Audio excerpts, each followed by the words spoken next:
j'étais absolument pas prête, j'ai souffert du début à la fin.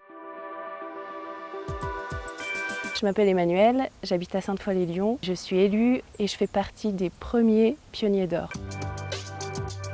C'est avoir fait les 3 distances du Trail de l'Aqueduc en solo et avoir franchi la ligne d'arrivée. Moi j'ai commencé par le 22 km, ensuite j'ai fait le 11 et j'ai terminé par le 42 km. Déjà, je pense que c'est un des seuls trails que je connaisse qui fait ce programme de valoriser les trailers qui font les 3 distances. Ça motive. Enfin, moi, je sais que par exemple, j'aurais pas forcément fait le 42 km et je l'ai gardé pour la fin. Ça oblige à se dépasser un peu, à sortir de sa zone de confort. Et surtout, il y a une belle récompense à la fin et on est dans un cercle fermé des pionniers d'or.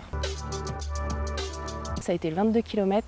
C'était le premier trail que je faisais et j'étais absolument pas prête. J'ai souffert du début à la fin. Les courses que j'avais fait avant, c'était que sur du plat.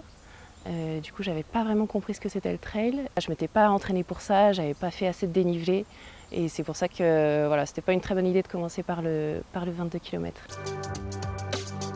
Le 42 km, parce que malgré la distance, c'est un parcours vraiment sympa. Il y a des paysages magnifiques sur les monts du Lyonnais. En plus, il n'y a pas beaucoup de coureurs, donc c'est une ambiance un peu intimiste. Pour le 11, c'est surtout du dénivelé et de la rapidité. Pour le 42, il faudra rajouter quelques sorties longues. La première chose à faire, c'est de faire des montées. Voilà, n'importe quoi, les marches d'escalier. À Sainte-Foy, on a quand même pas mal de grandes côtes. On n'a pas besoin d'être un chamois pour réussir, parce que ça reste quand même un trail urbain.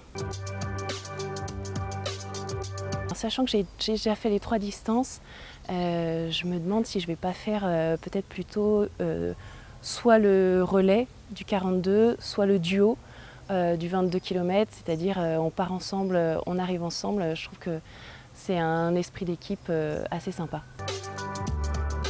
On se retrouve sur le Trail de l'Aqueduc le 13 octobre prochain.